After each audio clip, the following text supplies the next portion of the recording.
Rero kandi mbahe ikaze mwese mudukurikiye hano kuri No Max TV. Reka mwese mbahe ikaze muri iyi video y'uyu munsi. Nk'uko bisanzwe cyangwa se nk'uko mubimenyereye hano kuri No Max TV tubagezaho videos, tutorials menshi atandukanye yagufasha kumenya byinshi ku bijyanye na ikoranabuhanga cyangwa se ku bijyanye n'uburyo wabyaza umusaruro internet yawe, ukaba wakorera amafaranga kuri internet, ukaba wamenya cyangwa se wagira ubumenyi bwinshi buhagije ku bikoresho by'ikoranabuhanga ufite, ukaba wabasha kubibyaza umusaruro ukabirinda se cyangwa se ukabasha no kubikoresha neza kugira ngo bibashe kukugirira akamaro kandi bigufashe mu bintu byinshi. Kuko bisanzwe rero tubagezaho video z'umwihariko z'ingenzi, cyangwa se tumaze iminsi tubagezaho video zijyanye n'uburyo wakorera amafaranga kuri internet. Uyu munsi twabazaniye ubundi buryo tugiye kuza tuganiraho, ubundi wakorera amafaranga kuri internet bitagusabye degree yawe, cyangwa se bitagusabye kuba bagusaba ngo wagiye mu ishuri ufite diplome, se twereke diplome, twereke impamyabushobozi wakoreye, cyangwa upfa kuba ushoboye gusa. Niyo mpamvu kuri internet bisaba ngo icyo ushoboye cyose ugikore kandi ubone amafaranga. Icya mbere ni amakuru, kandi ayo makuru niyo tuba turi kubazanira tubabwiraho kandi tubereka byinshi. Sikubwira ngo kora subscribe niba utarayikora kugira ngo ujye umenya byinshi hano kuri No Max TV, ukore like kuri iyi video, ndetse ukande n'iyo ugera ku ruhande kugira ngo ujye umenyeshwa niba hari video source umunsi ku munsi hano kuri No Max TV. Icya mbere ni amakuru rero, kuba ufite ubumenyi ushoboye kuba wakoresha ukabyaza umusaruro,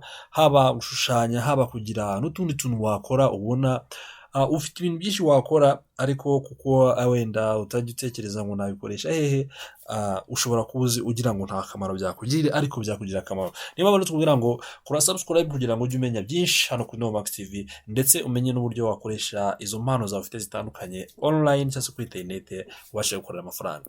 Tudatinze reka dutangire. Tugiye kuza dukoresha mudasobwa yacu uyu munsi kugira ngo tubashe kubereka ubwo buryo, ari kimwe no kuba wabikoresha no muri telefone hose nicyo kimwe. Uburyo tugiye gukoresha, wabukoresha muri telefone byose ni kimwe, kandi ushobora kubikoresha ugakora amafaranga. Amafaranga ntabwo bivuze ngo uko tugiye kubikwereka hano muri mudasobwa ntabwo bivuze ngo uzabikoresha muri mudasobwa, ahubwo no muri telefone wabikoresha kandi bikagenda neza.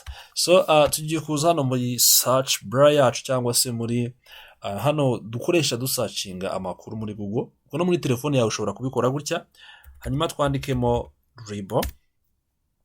So nitwandikamo dribble uri kubibona ahangaha. Iyi dribble so uhita ubona description hano ku ruhande, hari dribble self promotion and social networking platform for digital designs and creatives. It serves as a design portfolio platform, jobs and recruiting site, and is one of the largest platforms for design. So iyi rero ni imwe muri platforms zitandukanye zikorera kuri internet. Ikaba ari platform ya ifite owner ari yo bita Dribble Holding Limited, ikaba yarabaye created no muntu bita Dan Sederholm and Lieutenant ari CEO muri Zack Onsko, akaba ari CEO wa Dribble.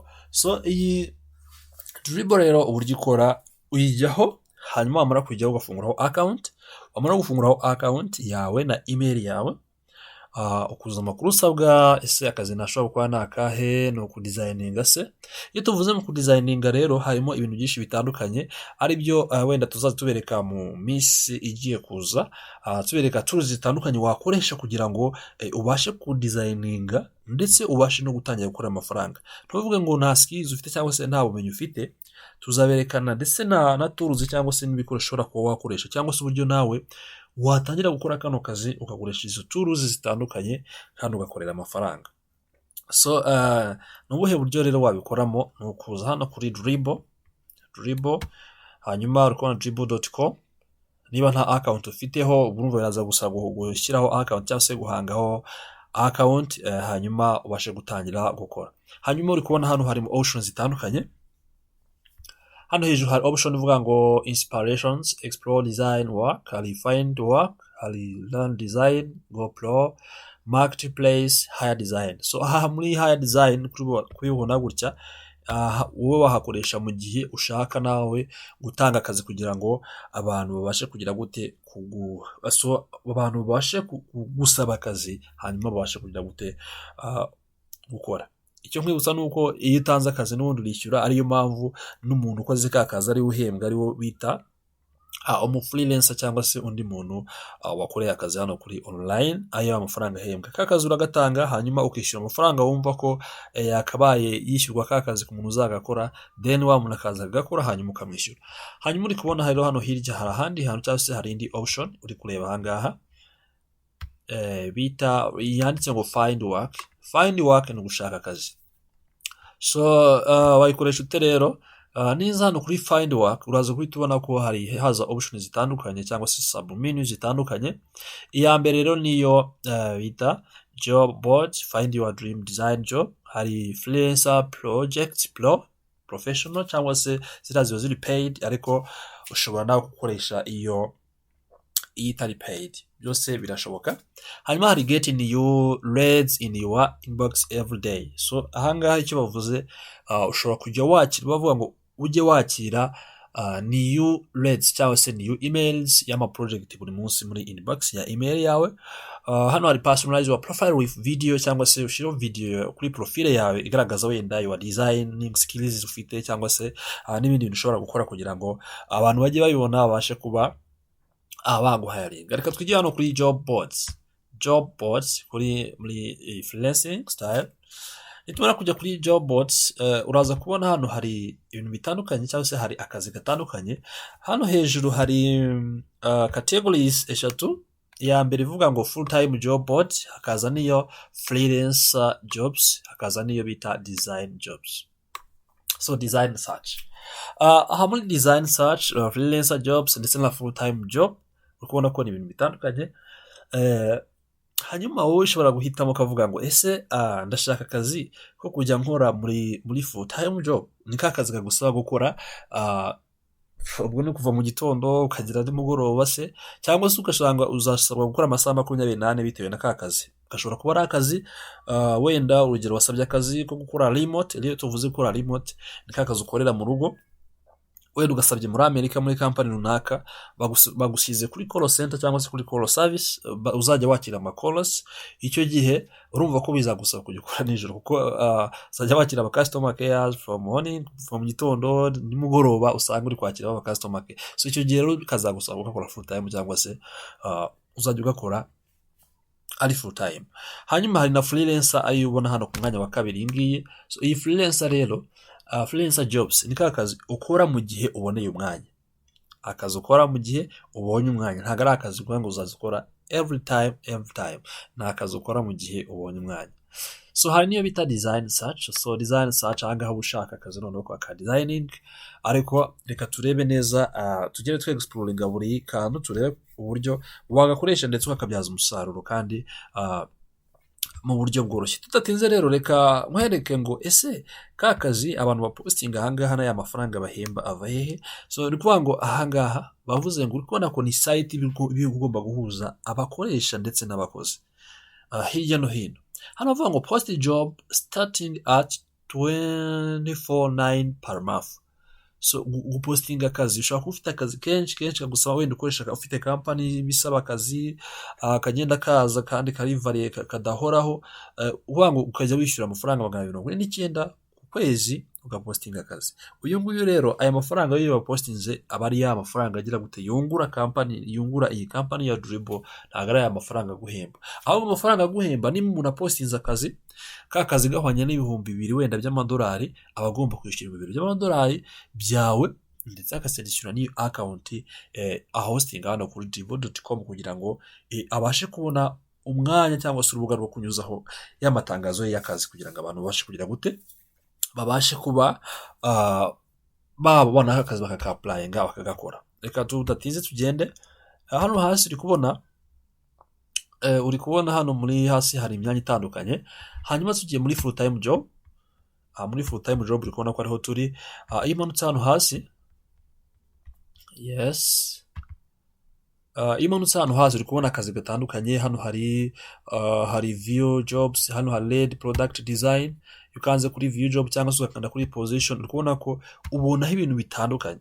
Iyi muri full time jobs rero kaba ari ka kazi usanga kagusaba n'ubundi kwa applyingaho. Ni ka kazi usanga kaba ari akazi gafite description nyinshi cyane nk'akazi gasanzwe n'ubundi baka applyinga mu institution atandukanye. Hanyuma iyo ugiye ku applyingaho ukanda ahangaha, hanyuma ukuzuza ibindi bisabwa, ntabwo biba bigoye. Hanyuma rero iyi ngiyi reka twigire uri kubona ko hano bahita bagushyira kuri company, kujyana kuri company ugiye ku applyinga hari ishaka ka kazi, so ari ishaka wa mukozi, hanyuma ka applyinga.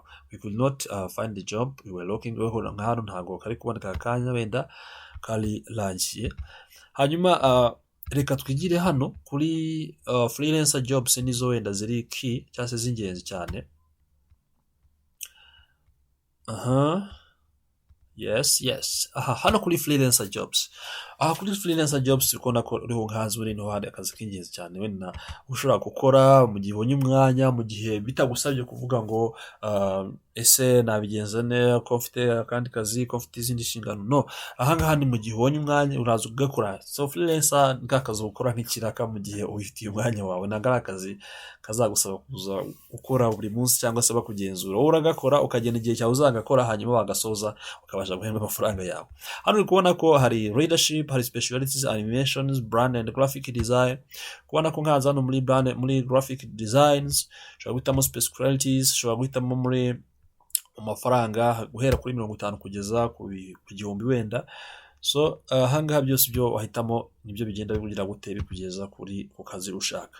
Hanyuma hano ubona ko akazi gaheruka kuba posted mu vubaha cyangwa se mu masaha make cyane ni WordPress website for mortgage broker. Aka ni akazi kari hagati y'amadolari 50 n'amadolari 1000. Hanyuma ushobora gukanda hano ukareba job cyangwa se ukareba job kugira ngo ubashe kuyapplyingaho. So I have startup WordPress site at this one. I would like it built into the following site and planning. Ashaka kugira gute kuba yubatse muri iyi site iri ahangaha. So ahangaha ushobora kuza uyavuze ko ashaka kuba yubatse muri full site kandi kubifite brand nziza. Site uraza ukayisura, hanyuma wamara kuyisura ukaza hano ukandikira uyu muntu. Barakubona ko kari open iminsi 30. Ukandikira uyu owner, wamara kumwandikira owner akagusubiza mu kanegosia. Namara kunegosia amafaranga, akaguha amafaranga ya avance, amafaranga yo gukoresha birumvikana mbere y'igihe, kugira ngo utazatangira akazi nta mafaranga ufite yo gukoresha cyangwa se utazashoramo amafaranga yawe. Hanyuma wamara gutangira gukora, icyo gihe y'akazi karangiye ahita kwishyura amafaranga asigaye. Iyo niyo twita freelancing jobs. Ubundi abantu benshi batazi freelancing nuko zikora nyinshi. Ntabwo ushobora gutangira akazi utarabona amafaranga runaka. Ufite amafaranga umaze kubona y'avance cyangwa se nimba ari ibikoresho uzakenera, n'ubundi bigura muri ya mafaranga yaguhaye, hanyuma akaza kwishyura andi mafaranga asigaye mu gihe abashije gusoza ka kazi kandi akabizirikana. Icyizere cyo gukora kuri izi mbuga ni ikihe? Nuko nk'uyu muntu niba umukoreye gutya cyangwa se umukuye kuri urubuga, ukubona nk'aho hari logo design, so mukuzanaho ukandika maze kuba posted mu masaha hashize masaha 9 ashize. Ukubona hano update website amasaha 9 ashize hose nukuza. So icyo ukora rero ni icyahangaha. Ikiza kizimbuga nuko azigufasha kubona aya mafaranga yawe mu buryo buri transparent cyangwa se mu buryo bworoshye kandi nta zindi mpagarara zijemo. Nuko izi mbuga umuntu urugero niba ngiye gutanga akazi, amafaranga ndayishyura kuri owner cyangwa se kuri store y'uru rubuga. Kuri urubuga ruba ruri creditable cyangwa se rumaze igihe kandi rukorana n'abantu benshi, ruhuza abantu. Urubuga rwo rurayabika amafaranga yawe, rukamara kuyabika rukabika amafaranga yanjye nyine nk'umuntu uri gushaka umukozi, hanyuma rugahereza n'amafaranga ya avance twemeranijweho, karohereza wa mukozi ngiye guhayaringa. Hanyuma agakora ka kazi, yagasoza rwa rubuga rukongera rukamuhereza ya mafaranga rwarumbikiye nageneye kuzaha wa mukozi. Niyo mpamvu amafaranga yawe udashobora kuyabura hano mu gihe wakoze akazi kandi ukagakora neza. Nta mpamvu zatuma utagakora neza kuko hagahisemo uziko ugashoboye, nta kindi kibazo gihari. So murakoze cyane rero. Uri n'urundi rubuga wakoresha nkubwira ngo wenda ukeneye skills, ukeneye ukeneye ushobora kuba wenda ubona ko muri kano kazi kose kaba kari kugenda gatambuka ahantu hatandukanye, ntabwo ku mbuga zose hatambuka akazi kamwe cyangwa se kameze kimwe. uri kubona ko nka hano ibyibandaho byinshi ni design, website design, hakazaho logo design, graphic design, ibintu nk'ibyo ngibyo.